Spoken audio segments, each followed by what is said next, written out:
Estamos aqui. Boa noite, professor. Boa noite, sejam bem-vindos e bem-vindas para esse nosso encontro informal, sabe, sobre essa caminhada da pesquisa, da metodologia, que para uma outra pessoa é um mistério, mas na verdade é tudo prático, é só uma questão de ponto de vista, de encaminhamento. Fiquem à vontade, que nada disso é impossível, viu? Por isso que o nome dessa nossa aula é Metodologia Sem Medo, né? A gente quis trazer essa leveza em algo que normalmente é muito mistificado e temido, e ai, não, eu não quero saber de metodologia, porque é chato, porque tem um monte de regra, por conta de um monte de coisas, né, professor? É, E se teve uma pessoa que lá em 1997 faz me hora. mostrou que a metodologia eu não precisava ter medo, essa pessoa é o professor Heitor. Então, desde então, a metodologia tem feito parte da minha vida, mesmo informalmente, né? Mesmo fora da academia. E é um assunto, então, que é bem interessante. Professor, a gente fez aqui a nossa logo, Isso, que estou tem vendo ali, ali um caracol, né? Que seria uma espiral que vai para o infinito. que vai para o infinito, porque o nosso conhecimento ele Infinito. A gente vai caminhando até. Depois a gente nem lembra de onde partiu, né? é verdade. E aquele outro símbolo, professor? É de uma cruz? Isso. Então, uma cruz no infinito. E essa cruz, o que ela vai significar para nós aqui no nosso contexto? Uma caminhada. É isso. Ninguém carrega uma cruz acima da sua força. Então, fique tranquilo que tudo vai ser sendo resolvido aos pouquinhos, tá bom? O que é um mistério hoje, amanhã é uma solução. Verdade. Então Parece que você vamos. tem uma figura, né, para mostrar para a gente, Eu né? tenho, tá aqui, ó. Mas eu estou a fim de saber de cada um de vocês. Poderia até falar agora, né, bem rapidinho, o Ou que é. escreve no chat. Pode escrever Ou no escrever chat. no chat, né? O que é que vocês estão vendo aqui? É, um quadro de janela. E o que que você vê nesse quadro de janela? Um homem, Um homem, um cavalo, um pássaro, uma o que mais? arquitetura, as cores, o céu. Agora que o senhor me questionou, eu vejo além do céu. E tem uma moça, uma menina. Essa tem o Michel que escreveu aqui. O que que você escreveu, Michel? Eu não Estou consigo. vendo, eu leio aqui. Estou vendo um cavaleiro, um pássaro e uma casa ao fundo. A Ludmila vejo uma jovem observando uma obra de arte, paisagem. Alana, uma observadora. É uma jovem numa janela observando aqui um cavaleiro que se aproxima com seu pássaro numa paisagem bucólica, serras de Minas, chão florido. Tra Parece me trazer boas notícias. Casa ao fundo, árvores e serra. Uma grande formação rochosa de serra ao fundo. Uma paisagem bucólica. Nossa, Ótimo. podia Mas até a ser. jovem não está presente na obra. A jovem está de fora a observar isto. Olha só, tá vendo, Ludmila? Pode falar. Boa noite. Boa Eu noite. consegui ver no primeiro plano, né? é, a gente vê a troca de olhar entre quem está na tela e quem observa a tela. Então, eu vejo uma interação com a arte. E o que mais você vê? Na tela em si, a tela é mais clara, né? Ela traz realmente essa ideia de algo com luz, com clareza, e é a moça que observa, ela está assim, num plano assim mais escuro, parece que numa sombra. Bem, eu vejo um quadro, uma moça muito romântica, com os cabelos meio presos, encaracolados, uma roupa romântica, imaginando nesse quadro esse cavaleiro lindo, loiro, bem apessoado, o cavalo também muito bem arrumado, uma estrutura romântica, um local romântico com muitas flores, umas casinhas ao fundo, é montanhoso, Amor. um lugar assim muito, muito romântico. E ela imaginando, se imaginando dentro dessa situação. É um quadro, mas ela se imaginando esse cavaleiro ser um possível amor dela aí. Podemos passar para o passo seguinte? Então, vocês sabem o que que é a palavrinha minudente? Quem sabe o que é Minudente. minudente? Vou facilitar. Conhece a palavra detalhada, detalhadamente, Minuciosamente, minuciosamente? O que vocês começaram a fazer, mas poderiam continuar com maior detalhamento, chama-se uma descrição daquilo que a gente está vendo.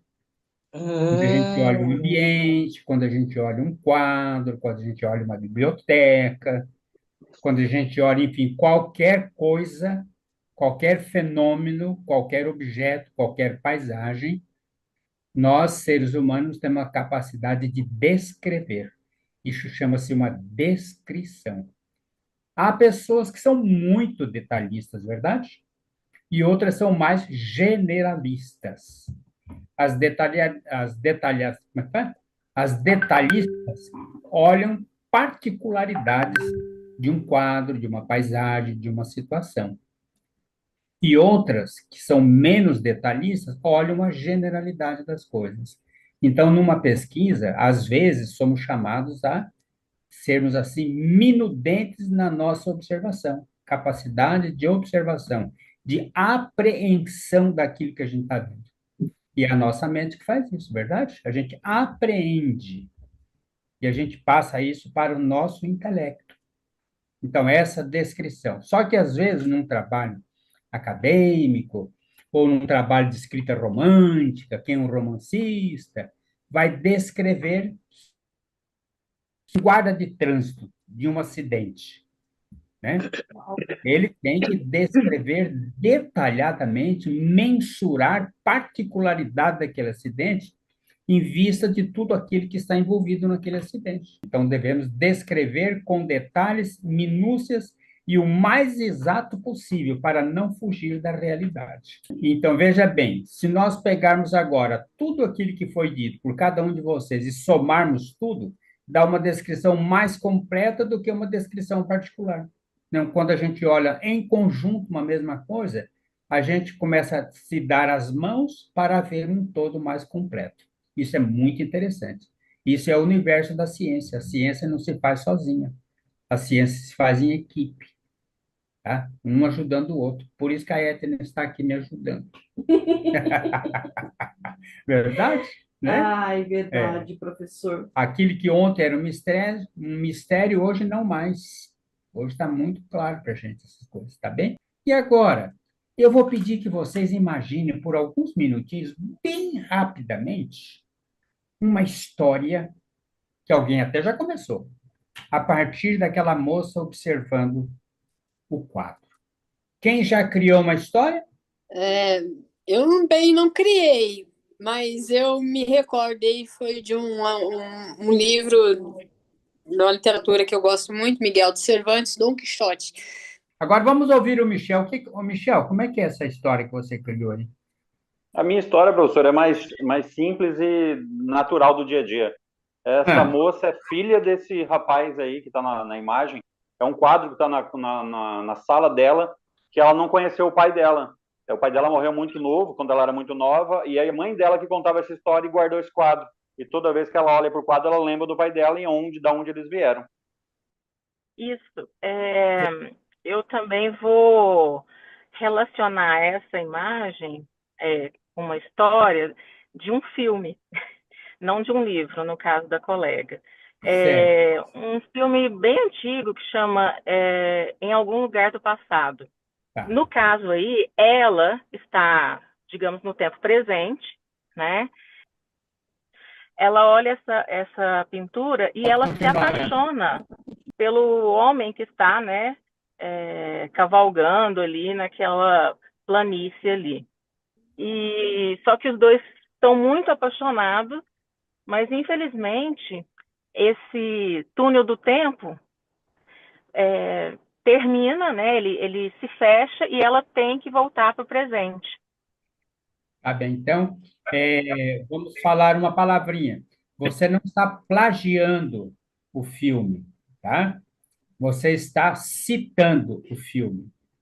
E o plágio é sempre meio, como eu falei, pegajoso, Econômico. pecaminoso, né? Você não plagiou, você citou e parafraseou o filme, tá? Isso é uma Sim. paráfrase do filme. Então, agora é o seguinte, olha. Se eu perguntasse aqui em público, assim, escuta, qual foi a melhor história criada? Uau! E a tarefa agora que vocês fizeram foi uma narrativa, vocês narraram. E agora podemos no passo seguinte. E eu perguntaria, se eu tivesse que escolher Uau! qual a melhor história criada, meu senhor, olha que trabalho que daria. Sabe por quê? Tração. E como é que a gente demonstra alguma coisa? É um conjunto do quê? De argumentos, verdade? Então, argumento da primeira história, aí eu pediria que, olha, então defenda a tua história, venda o seu peixe. Por que que a tua história, a narrativa dela é melhor do que a outra? Aí, alguém mais? E deixa eu ler. A história que contei sobre a moça e seu pai é um relato baseado nas histórias que ouvi dos meus pais. Esse é o argumento do Michel. Muito bem, Michel. Vamos para frente então um pouquinho? Então fica claro que a demonstração vem via argumentos, certo? Se tivesse aqui, aliás, e há entre nós aqui advogados, né? Por exemplo, se eu quero demonstrar que o meu cliente, o meu paciente, sabe, é inocente, eu preciso usar uma série de argumentos para provar que ele é inocente. E olha aqui, tem uma resposta do Wilson, que é: a história mais linda fala das sombras contraditórias, a sombra do cavalo e a sombra que sai do quadro. Aqui, professor, o que eu queria falar aqui com o nosso pessoal, né? Que a gente fez essa. Eles responderam àquele questionário que a gente fez para entrar no grupo. Sim, E uma coisa que nos chamou muita atenção foi essa estatística aqui. Por quê? É muito triste a gente pensar que a metodologia cria uma situação que a gente se sente assim. Escrevo bem, mas sinto que não é do jeito certo. Entendo a matéria, mas não sei aplicar. Já pensei em desistir da pesquisa. Sinto-me incomodado com tanta regra, né? e o interessante que a gente vê, olha, se nós olharmos aqui, olha, escrevo bem, mas não é do jeito certo. Entendo a matéria, mas não sei aplicar na metodologia. Já pensei em desistir. Esse aqui é dolorido, hein? É dolorido. Desistir não, jamais. A dificuldade de hoje é a facilidade de amanhã. Sinto-me incomodado com tanta regra, sem explicação. Ai, meu Deus do céu, isso aqui pega, né? Quer dizer, às vezes a gente não sabe de onde vem a regra, né? E toda regra tem uma razão por detrás, a razão pela qual aquela regra foi estabelecida. Aliás, deixa eu dizer uma coisa aqui. Aristóteles, lá no século III antes de Cristo, dizia, né, que zoom politikon, um homem é um animal político, e político que vive em sociedade. E ele estabeleceu um mínimo de 3 pessoas para viver em sociedade. Para não ficar um contra o outro, tem que ter um terceiro para desempatar. Olha que interessante. E nisso aí, precisaria de regras para a convivência. Olha, as primeiras regras, então, vêm lá do universo grego, né? Até antes de Cristo. Então, tudo tem uma regra de convivência. E na ciência também tem as suas regras. A Ludmila acabou de escrever: acho que determinar a melhor história não é tarefa fácil, vez que esta escolha depende deveras de quem escolhe. Isso considera a bagagem cultural e ideológica. Todas as histórias são autênticas e sempre haverá interesses de terceiros. ela está certa. Exatamente. Então, por isso que o papel do apreciador, do avaliador, de quem julga, é um papel extremamente complicado e difícil, né? Então, por isso que às vezes a gente vai apresentar um trabalho, alguém gosta, outro não gosta, um aponta defeitos, outro aponta virtudes. Esse é o universo das regras. Por isso que tem que ter as regras. Se a pessoa estiver fazendo dentro das regras, as coisas ficam mais simples. É verdade. Porque senão cada um vai querer fazer predominar a sua vontade sobre o trabalho dos Sim. outros. Tá bem? Aí, 22% tem dúvidas em como aplicar essa metodologia, então até sabe que as regras existem, Sim, mas escrevem de um jeito e esse jeito não é o jeito que a metodologia espera, né, É. professor? exatamente. Então, porque as regras mudam, às vezes a pessoa não teve aulas sobre isso, desconhecem as regras, não sabe quais são, né? E tem dificuldade realmente. Eu estou de acordo que muitas pessoas têm essa dúvida, tá bem? E aí ela se vê frente a esse quadro que a gente trouxe aqui. É, Tá tudo ali, mas e agora? como montar a coisa, né? Como, como facilitar a visão das regras. Então, existe uma série de regras que nós vamos esclarecer no futuro para vocês, tá bem? Coisa simples, sem complicação. Esse aqui também é um ponto importante, porque sabe de tudo, é um expert na sua área, mas na hora que vai escrever, sente que escreve sem aquele segurança e fala, nossa, mas será que o professor vai gostar? Tenho amigas que às vezes me mandam textos, vão lá, estudam tudo aquele assunto e mandam assim para mim, Etna, vê para mim se você acha que está certo o jeito que eu escrevi, né? E você sabe que a pessoa domina aquilo, né? Mas às vezes tem essa insegurança de saber se está realmente dentro daquelas normas. Muitas vezes a metodologia deve funcionar como uma espécie, entre comilhas, entre aspas, de ferramenta para auxiliar a pessoa a desenvolver o seu trabalho. Não é um empecilho, tem que funcionar como facilitador. Então, a nossa proposta é mostrar uma metodologia que auxilie e não dificulte. Tá? Se a gente entender as regrinhas metodológicas, elas são para facilitar. Às vezes a gente cria empecilho, começa, sabe, criar chifre na cabeça de cavalo, essas coisas todas, né? E quando não é assim, a metodologia é uma coisa mais simples. Um texto tem início, meio e fim, sabe? Aí depois você vai ver que no início a gente coloca determinadas coisas, no meio outras, no fim outras. São regrinhas básicas de um pensamento lógico.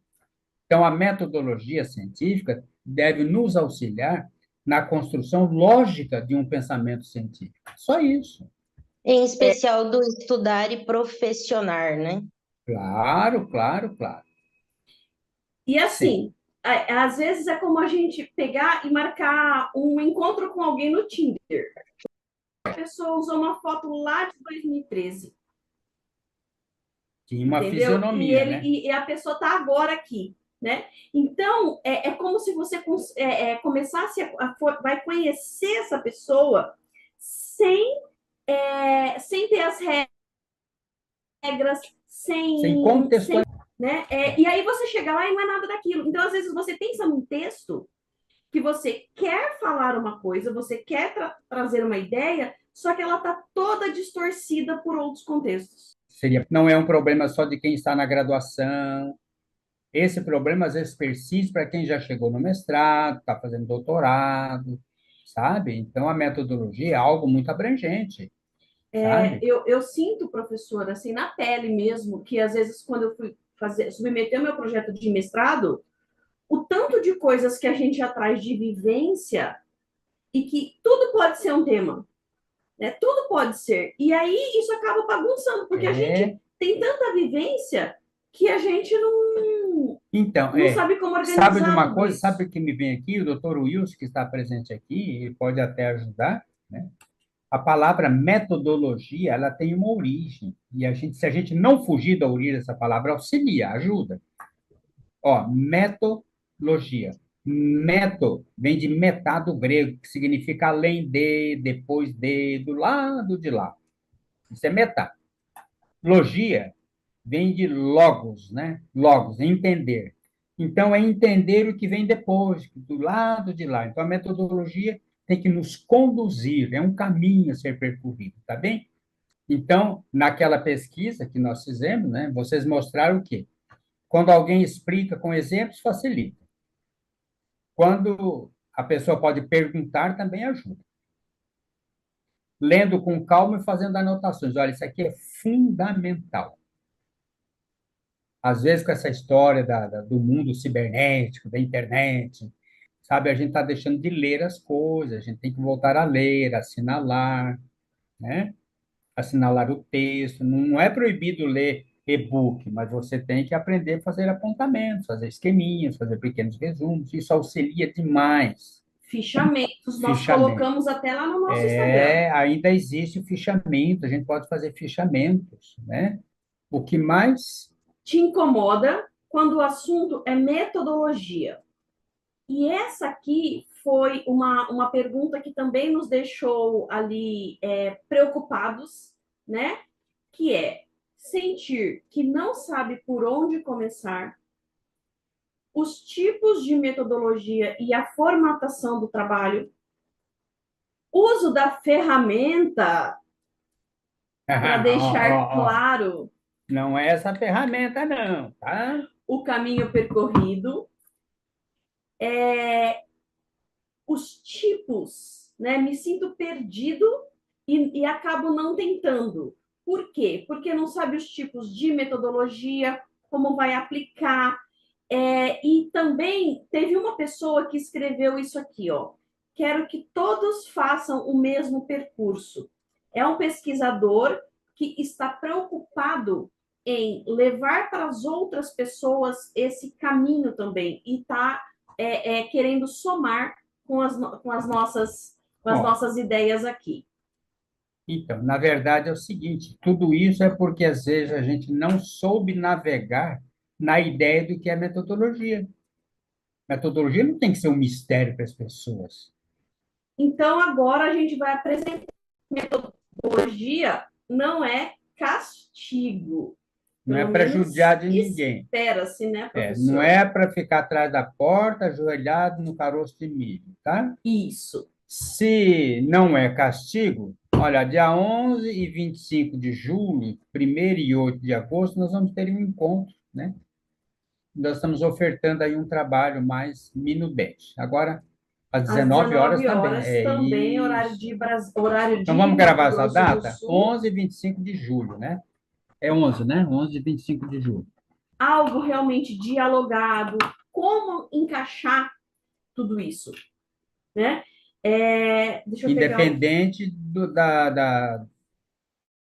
disso, isso. a gente tá pensando assim, alguém que está fazendo graduação, fazendo uma pós-lato sensu, fazendo mestrado, fazendo doutorado, porque a questão metodológica, ela passa por tudo isso, até no pós-doutorado também tem. Então, na primeira aula, vamos falar da escrita, como evitar os erros mais comuns, o que fazer na hora de começar seu trabalho, e assim sucessivamente. E nós vamos dar algumas dicas bem interessantes para escrever um texto como tal, tá bem? Independente se é um texto, artigo científico, se é monografia, se é tese, se é dissertação, e assim sucessivamente. Formatação não é apenas saber a questão de margem, viu?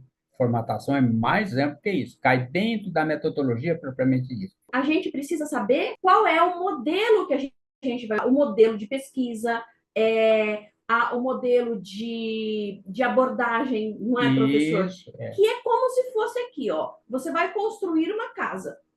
Você precisa saber qual é a forma que você vai construir essa casa. Material que você vai usar. Qual a planta, qual é a disposição dos cômodos que você vai colocar, e isso aí tem a ver com a formatação. Aliás, seria bom lembrar que nós vamos tratar na ABNT, tá? É a Associação Brasileira de Normas Técnicas, que nos ajudam a dar essa formatação. Próxima aula, professora, terceira aula. Então, aí sim, aqui talvez seja a cereja do bolo, tá bem? Na verdade, aqui vai se perguntar por onde a gente começa a fazer uma pesquisa, hein? quais são os primeiros passos, os passos subsequentes, o que que é um projeto de pesquisa, né?